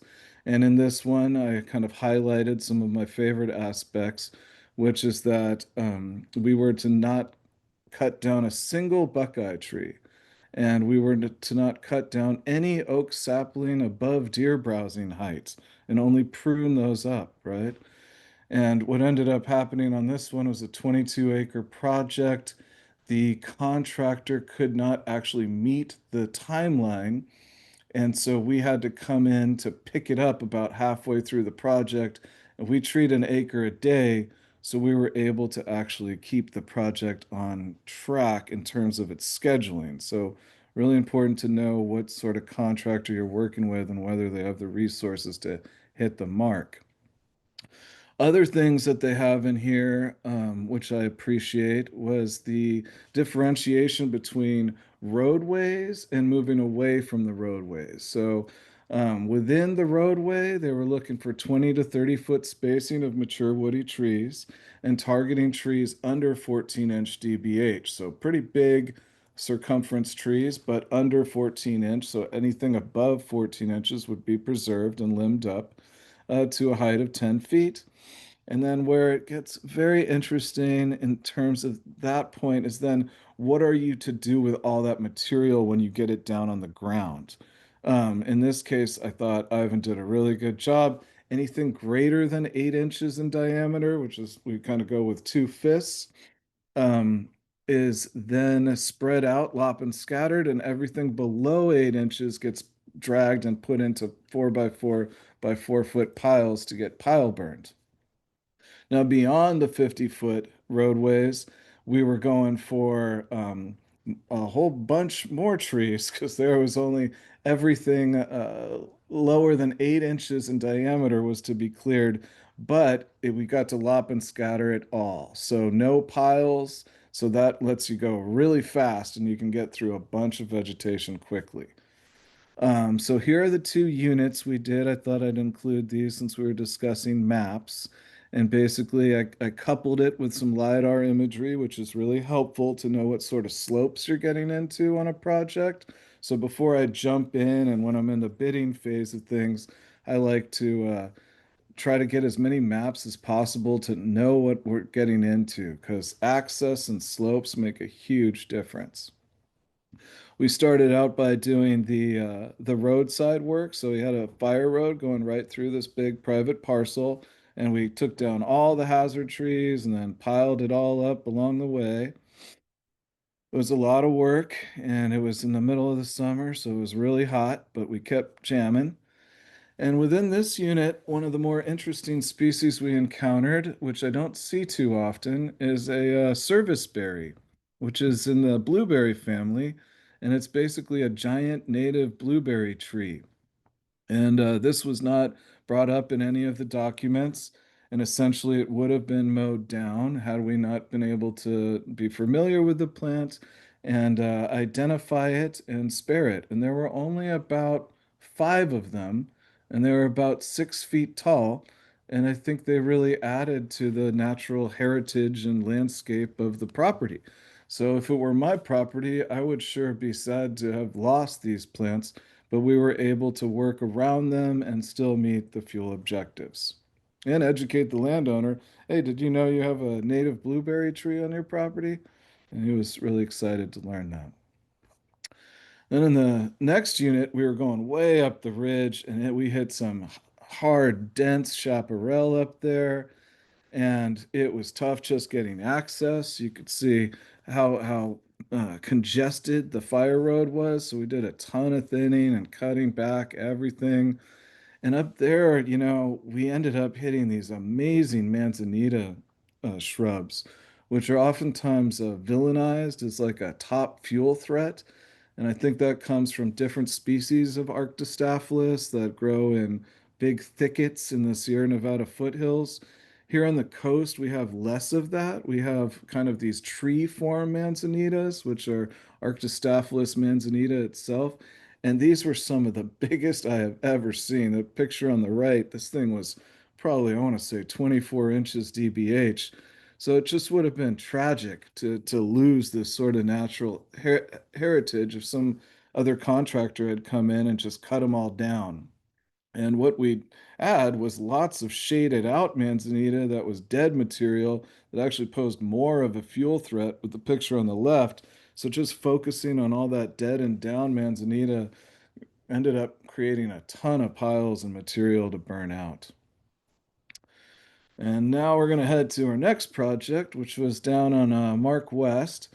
and it had kind of two very different units. There was a ridgeline unit up above that was oak hardwoods and in pretty good shape, not a lot of invasive species.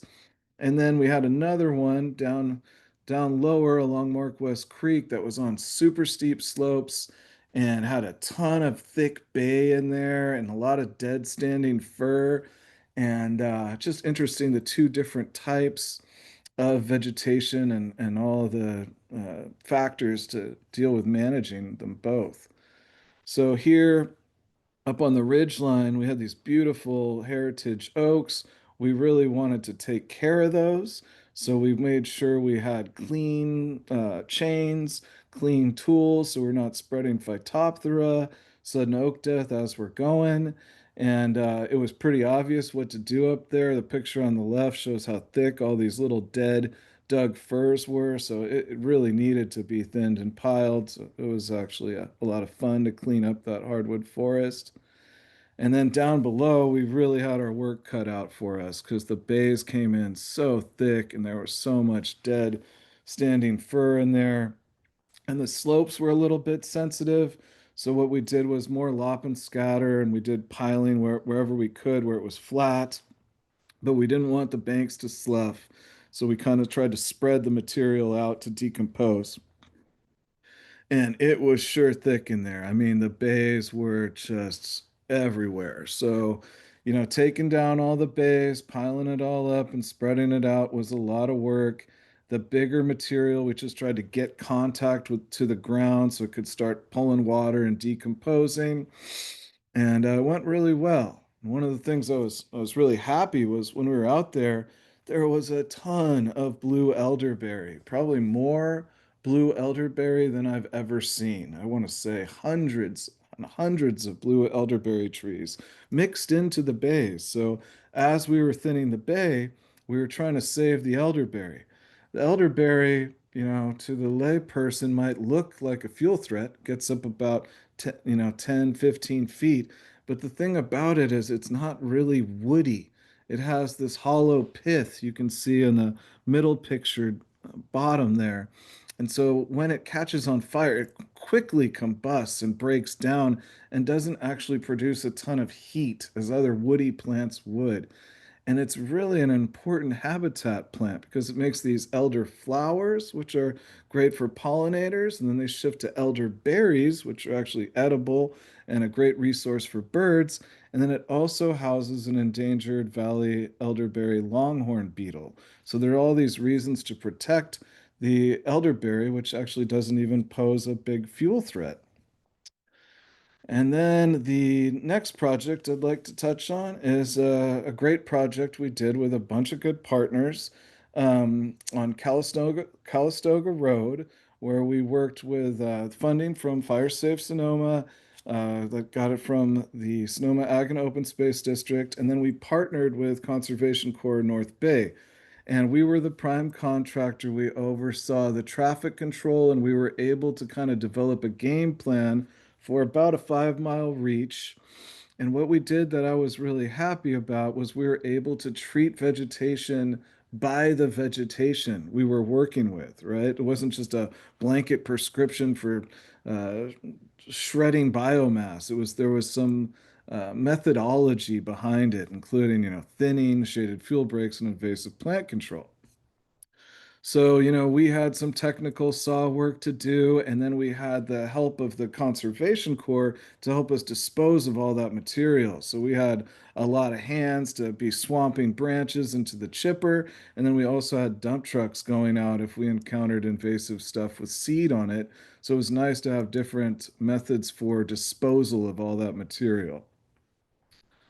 And then we got to map and treat invasive plants along the way. So we found this isolated emergent population of French broom, and we pulled it in a matter of hours. And I drive that road pretty regularly. It still hasn't come back. So it didn't have a chance to set seed following the fire. So we literally nipped it in the bud and got that gone. Whereas if it had been mowed, you're looking at perpetual maintenance for an eternity, right? Because when mowed, it comes right back. So what we're trying to do is get a way of spinning the wheels on routine maintenance and actually look to reducing that maintenance over time. And then there were some great natives out there, which was great to be able to educate some of the core members about. On the left there, we have a giant wild carrot, cow parsnip, and it produces like it's a herbaceous annual plant that gets up about 5 feet tall, but it holds so much water and then dies down to nothing every winter. So it's not like a big fuel threat. And it supports a bunch of pollinators and butterflies. So we were able to talk about that one and not kill that one. And then on the right, you've got a spice bush, one of my favorite riparian shrubs, just a beautiful plant. You know, it could be seen as a woody fuel threat, but they don't form big monocultures like invasive shrubs do. They tend to grow in isolated patches. So important to save the spice bushes in our river forests when possible. And then the last project I wanted to touch on was a really exciting one we did for an HOA in the middle of Santa Rosa. They got some funding support from the North Bay Forest Improvement Program and EQIP, and we were able to get support with Santa Rosa Fire Department. And it was overgrown and crazy thick in there. And when I got my eyes on it, I was like, oh boy, we have a lot of work to do. So we started with the broom. There was 4 acres of broom in there about to dump seed, and we pulled 4 acres in 4 days, which I'm really proud of. And we didn't waste any energy disposing of any of that stuff. We just pulled, laid it down on the ground, and let it decompose, and you couldn't even see it after the rainy season. It breaks down so quick. And since it was in flower, we didn't have to worry about it reseeding, so it was a really effective use of our time. And then after we kind of conquered the first wave of broom, we went after 8 acres of ivy. And the first thing we do with English ivy is we cut it from the trees so it's not able to produce toxic fruits and spread. And then once we have it limited to the ground, we go in the thick of the winter and we manually pull it out by the roots. And we also went at a bunch of privet trees, which I discussed earlier. If you see the picture on the left, we've got about 60-foot tall invasive privets going into 100-foot tall dead standing firs. So that was a no-brainer where we were able to go in there, cut out all the invasive trees and reduce a ton of biomass without damaging habitat, actually preserving habitat. And then that first year, we drug it all down, chipped out about 80 cubic yards along the road there. And then this last year, for the stuff on the upper part of the commons that wasn't as easily accessible from the road, we made a bunch of piles and we were able to burn them out this spring. And it was just awesome. We timed it out with the rain and we got 100 piles, over 100 piles burned in a week. And I want to say they were pretty big. So it was probably over 100 cubic yards of material treated in a week there. And what were we protecting? Well, basically the entire understory. There are a bunch of native fern species in there, and then there's a very interesting plant, the California pipe vine, is a native vine, kind of a ground cover vine, that was competing with the English ivy. You can see in the picture in the middle. And so English ivy was trying to envelop what was last left of this pipe vine.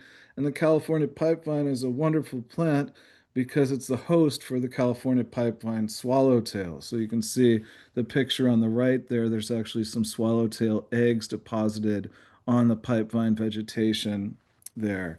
And it's important to preserve our native habitats and our species out there.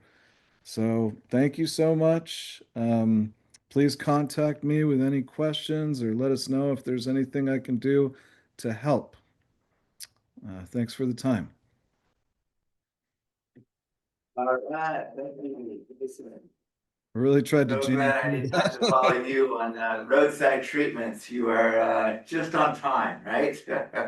So thank you. If you don't mind, stop showing your screen. We can carry on with the last presentation. I really want to thank Jason because he really does a thoughtful way of applying these fuel treatments. a lot of crews just don't have the expertise to be able to think about the biodiversity that's part of the fuel treatment as well. And that's something we really want to try to engage more of the fuel treatment crews to participate in that. And that this is a holistic approach that you just heard on 4 different projects. And so Jason, I really commend you for being able to find or develop your organization and then work with a lot of different partners to be able to share the word, if you will. So good job. Thanks for the support. Of course. All right, so our last little gig that we'll do pretty quickly here will be just a download about the different types of workshop activities that we have been doing over the last 2 years. It's hard to believe. Adriana and Rose and Sonoma RCD have been instrumental in helping us to do this. I'll go through this relatively quickly. Let me do that. All right. So are you able to see the screen okay, our presentation? So I just wanted to kind of remind everyone that over the last 2 years, we've been managing the National Fish and Wildlife Foundation grant that was awarded in April of 2023. That was a total of $353,000 matched 1-to-1 by the PG&E settlement funds. And then they liked our project so much that they added 30,000 to it and to help us do some additional work in that area. And specifically, the reason why the PG&E settlement funds were contributing to this cause was that was actually an ask by the board supervisor is to really invest in capacity building, helping landowners, helping communities figure out how to do this fuel management element to their work and how to get landowners engaged in these different practices. So overall, the big numbers are that we supported over 60 events across the county. The grant was very specific to the Russian River watershed, but we we used a broad term as far as what the watershed included. So we did do some workshops over in Sonoma Valley in collaboration with Sonoma Ecology Center and the Fire Forward, as well as with the Sonoma RCD. In all of those events, we were able to have about 2,100 participants in all these different events. Some of those are one-on-one technical assistance site visits by the RCDs. Others were workshops that we hosted at various venues to try to involve more and more community members. So let me just go through these relatively quickly.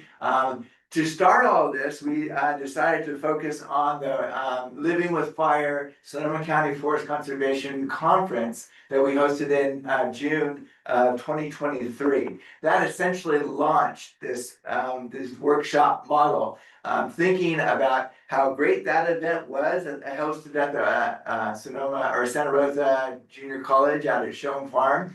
That was a great event, but they only are dependent on people attracted to attend these types of events and really learn from those types of large scale type of environments. We decided to kind of tweak the model, and instead of just doing these large events that take a lot of time to plan, we had a lot of people participate, but we still were capped at our capacity at Shone Farm. So we decided, let's take this show on the road by hosting these workshops in communities that were interested in this type of work, that we could also cater to those specific needs. If it was a redwood forest, it was Doug fir forest. If they had cenote death as a prominent issue they're working with, did they have a lot of a yellow star thistle or broom that they were trying to manage? So we really tried to cater to the different needs of these different events.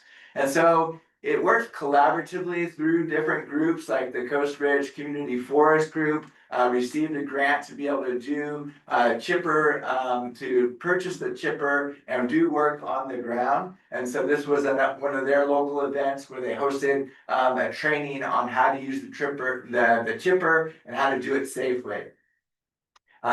We also supported Pepperwood's training efforts on the Learn and Burn days.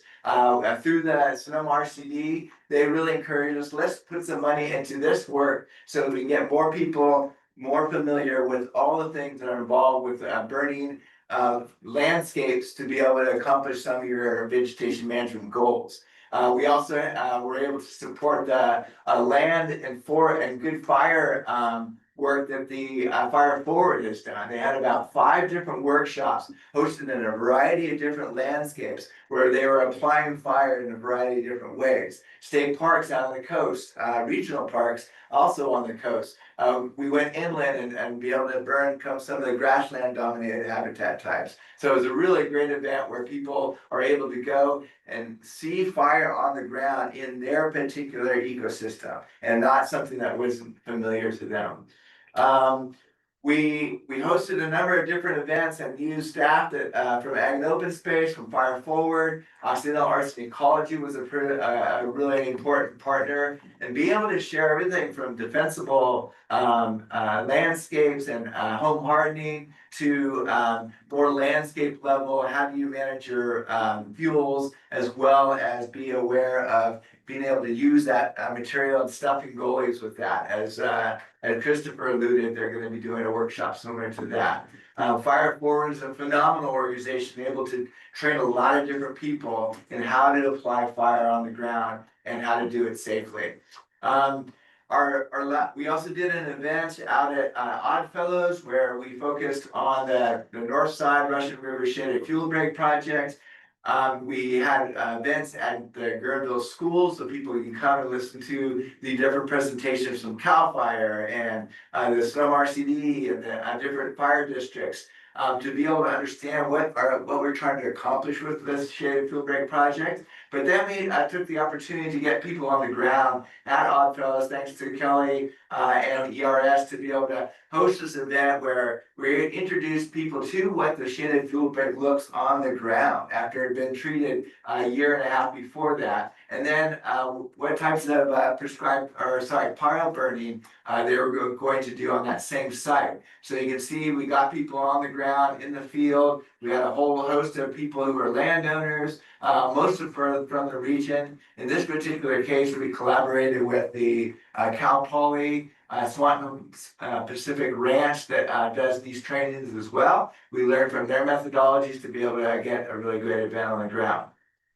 We also showed how prescribed grazing happens and what are some of the prerequisites for us to be able to bring grazers to lands to be able to do certain treatments that could help reduce fuels. And then finally, our last event was really quite the I think the perfect event to end on, because we brought 50 different practitioners from 4 different organizations, including Jason's at Ecological Solutions. We brought the folks from Conservation Corps North Bay, as well as Circuit Rider and Resilience Works. 4 groups that do these fuel treatments across a variety of different landscapes. And we really wanted to expose them to different practices and the ecological perspective of why those treatments are important.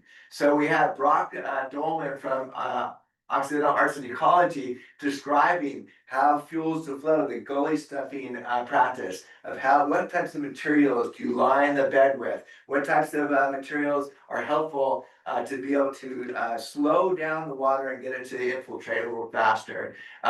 We also had crews that were actually doing work in the morning so that they got a chance to practice the things that we were trying, the prescription that we proposed, and then followed up with different stops up at Milton's Drill, where they got to see and discuss the values of a prescribed fire that was just there the week before. Thea was able to share with us the exact types of what was the prescription and what was the end result of that. We also had a post-fire forest condition that Chris Grable and Fred Ufrat were able to demonstrate why we do these treatments. And a post-fire condition, what are you trying to accomplish? And so these are all very valuable experiences for the different crews. And we also got a chance to hear from CAL FIRE and the Northern Sonoma County Fire District, who manages Measure H, about how these different practices can lead to a career in this effort. I think that's one thing that these, especially the younger crews, we had crews that were essentially used at risk and didn't have a real concept about what types of careers are available to them. And here these folks are firing off a number of different careers that they can now apply for now that they have good field practices and good ecological understanding of why these careers are happening or why these events are going. So that is kind of like, to me, was really such an exciting event because we got a chance to engage with a lot of different groups. It was done in English and Spanish, so my mind was completely exhausted by the end of the day doing some simultaneous translation. I think Jason was even impressed that I was able to speak a little Spanish, huh, buddy? Oh, So, but definitely. appreciate Jason and Adriana's participation and Fred Ufrat in that last event. It was really a great collaboration of all the different partners that we did, that we worked with, and I think a pretty successful event. So, Jason or Adriana, do you have any comments about any of the workshops that we were able to host? I guess I would just say I thought it was a really good way to round out the Sonoma Vegetation Management Grant Program. Isn't that right? That was the very last of our funding for that, and I thought we really went out with a bang to kind of set things on a trajectory, and so just thanks for having it. It was such a great opportunity to give back to the workers, to learn from these practices from some experts in the field. Yeah, it was a wonderful day. I know it meant a lot to everybody, so thanks again for having it. Of course, yeah, that's great. Yeah, I enjoyed just being able to work with so many of you on under that grant and just kind of pull in everyone, a variety of different expertise and go to so many different places across the county, see a variety of project types, and meet a lot of landowners. I mean, some who are familiar, but a lot of new faces too. And so I felt like we were able to connect with a lot of people in that 2.5 years or so. Right.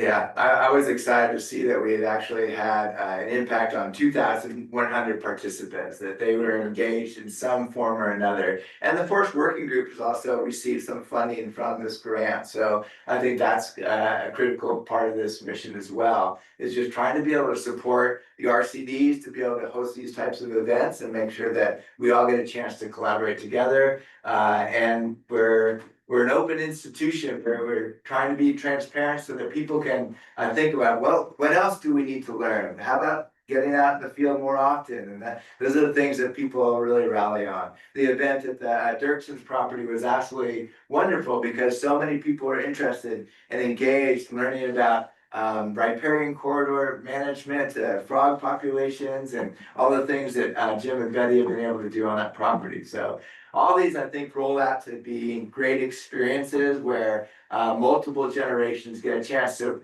integrate with each other and find out and learn from each other. I think that's the bottom line of what we're trying to do with the Forest Conservation Working Group as well. On that note, it's 12:59. God darn, is it good, right? All right. And I'd like thank you. Shout out Go to ahead. because we used to do these things 4 times a year, and you managed to do it 30 times in a year. My gosh, we really learned a lot from this, and we're starting to see the places we still need to learn. Thank you all for doing this. Yeah, for sure. That was great. I really enjoyed your collaboration, Fred. Thank you. All right, folks. Well, thank you for attending today's meeting. We will be meeting again in a month for a November session. I can't remember, what's the date, Rose? I think it's November 15th. If I'm not mistaken. Oh, thank And you. and shout out to Rose for putting together such an amazing agenda for today. I was thrilled when I saw it. Great job. Great call. Thank you, Rose. Oh my God, that was awesome. Good. Thank you, Jason, for your presentation. Mike Jones has left the room, and so has Mark, but we appreciate their efforts as well. All right, folks. Thanks again. We'll see you next month. Thank you. All right. Thank you, folks.